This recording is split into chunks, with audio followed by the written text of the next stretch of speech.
ఆ నియోజకవర్గంలో ముందుగా అందరూ ఆయన పని అయిపోయిందనుకున్నారు. పోటీ చేసినప్పటికీ గెలుపు కష్టమని చెవులు కొరుక్కున్నారు. కానీ స్థానిక రాజకీయ సమీకరణాలు ఆ అభ్యర్థిని భారీ మెజారిటీతో విజయం వైపు నడిపించాయి. గెలుపే ముఖ్యమని కూటమి నేతలంతా కలిసి పనిచేశారు. ఫలితంగా ఇప్పుడు ఆ ఎమ్మెల్యే అందరివాడిగా మారిపోయారు. పాలిటిక్స్లోకి ఎంట్రీ ఇచ్చిన పార్టీలో టికెట్ దక్కలేదు. దీంతో చివరి నిమిషంలో భాగస్వామ్య పక్షంలో చేరి బీఫామ్ దక్కించుకొని విజయాన్ని సొంతం చేసుకున్నారు. స్థానికంగా ఉన్న వ్యతిరేక వర్గాన్ని మెల్లగా తన దారికి తెచ్చుకుంటున్న ఆ ఎమ్మెల్యే ఎవరు? ఏ నియోజకవర్గం? Let's watch this story.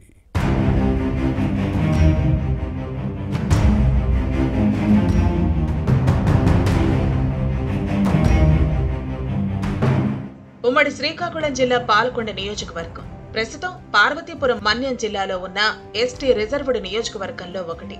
పునర్విభజనకు ముందు కొత్తూరు అసెంబ్లీ స్థానంలో అంతర్భాగంగా ఉండేది. ఆ సమయంలో ఇక్కడి నుంచి టీడీపీ తరపున నిమ్మక గోపాలరావు 4 సార్లు ఎమ్మెల్యేగా గెలిచారు. తండ్రి మరణం తర్వాత తనయుడు జయకృష్ణ తెలుగుదేశం పాలిటిక్స్ లోకి ఎంట్రీ ఇచ్చారు. పార్టీ ఆవిర్భావం తర్వాత టీడీపీకి గట్టి పట్టున్న నియోజకవర్గాల్లో ఇది కూడా ఒకటి. అయితే కూటమి ఏర్పాటు ముందు వరకు నిమ్మక జయకృష్ణ పాలకొండ సైకిల్ పార్టీ ఇన్ఛార్జిగా బాధ్యతలు నిర్వహించారు. 2 సార్లు టీడీపీ తరపున పోటీ చేసి ఓడిపోయారు. అయితే పట్టువిడవని విక్రమార్కుళ్ల పాలకొండలో పాలిటిక్స్ నడిపారు. ఎమ్మెల్యేగా గెలిచి తన తండ్రి ఆశయాలను కొనసాగించాలనుకున్నారు.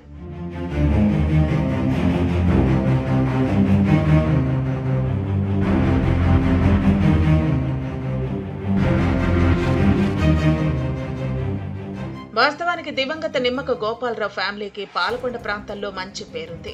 పెద్దగా ఆర్థిక వనరులు లేకపోయినా ఎస్టీ నియోజకవర్గంలో తన తండ్రి ఇమేజ్ తో జయకృష్ణ రాజకీయాల్లో ఎదురీదారు.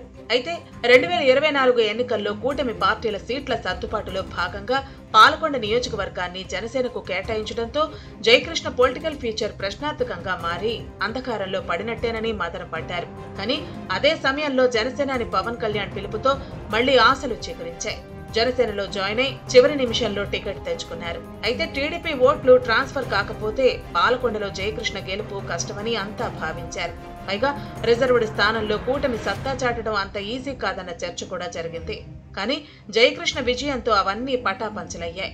సీటు విషయంలో కూటమి పార్టీల్లో అసమ్మతి, అసంతృప్తి వ్యక్తమైనా ఎన్నికల్లో ఆ ప్రభావం కనిపించలేదు.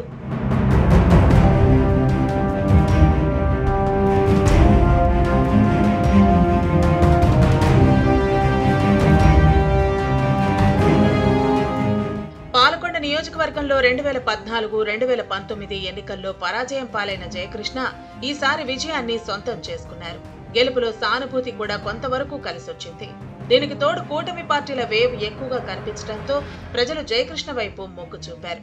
గెలిచిన వెంటనే తన నాయకత్వాన్ని వ్యతిరేకించిన నేతలందరినీ నెమ్మదిగా దారిలోకి తెచ్చుకుంటున్నారు. వ్యతిరేక వర్గం తన రాజకీయ భవిష్యత్తుకు అడ్డంకులు సృష్టించకుండా మెల్లమెల్లగా పరిస్థితిని తనకు అనుకూలంగా మార్చుకుంటున్నారు. తన పనితీరుతోనే పొలిటికల్ ఇష్యూస్ కు చెక్ పెట్టాలన్న ఉద్దేశంతో ముందుకు సాగుతున్నారు. ఇదే క్రమంలో నియోజకవర్గంలో దీర్ఘకాలంగా ఉన్న సమస్యల పరిష్కారానికి ప్రయత్నిస్తున్నారు. మరోవైపు జేఎస్పీ ఎమ్మెల్యేగా ఉన్నప్పటికీ టీడీపీతో ఉన్న సుదీర్ఘ అనుబంధ నేపథ్యంలో కూటమి పార్టీలు ఏకతాటిపైకి వచ్చాయి. మొదట్లో తలో తారి అన్నట్టు కనిపించిన నేతలంతా ఇప్పుడు జయకృష్ణ నాయకత్వం వైపు అడుగులు వేస్తున్నారు. దీంతో పాలకొండ రాజకీయాలు ఆసక్తిగా మారుతున్నాయి.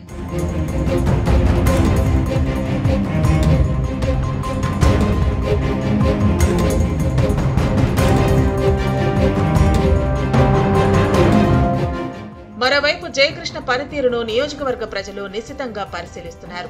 నిత్యం ప్రజల్లో ఉంటూ తన పరిధిలోని సమస్యలను పరిష్కరిస్తూ మంచి ఫలితాలను సాధిస్తున్నారు. దీనికి తోడు సమయం దొరికినప్పుడల్లా సీతంపేట పరిధిలోని గిరిజన గ్రామాల్లోనే ఎక్కువగా సమయం గడుపుతున్నారు. ఐటీడీఏ అధికారులతో సమన్వయం చేసుకుంటూ వాటి పరిష్కారానికి ప్రయత్నిస్తున్నారు. దీంతో నిన్న మొన్నటి వరకు కొందరివాడిగా ఉన్న జయకృష్ణ ఇప్పుడు అందరి నేతగా మారిపోయారని లోకల్ టాక్. దీనికి తోడు కూటమి పార్టీలను కోఆర్డినేట్ చేసుకుంటున్నారు. ఎవరిని నొప్పించకుండా ఎవరికి ఎంత ప్రాధాన్యత ఇవ్వాలో అంతకు తగ్గకుండా బ్యాలెన్స్ చేసుకోవటం జనసేన ఎమ్మెల్యేకి ప్లస్ గా మారుతోంది. మున్ముందు కూడా ఇదే విధంగా ముందుకు సాగుతారో లేదో చూడాలి.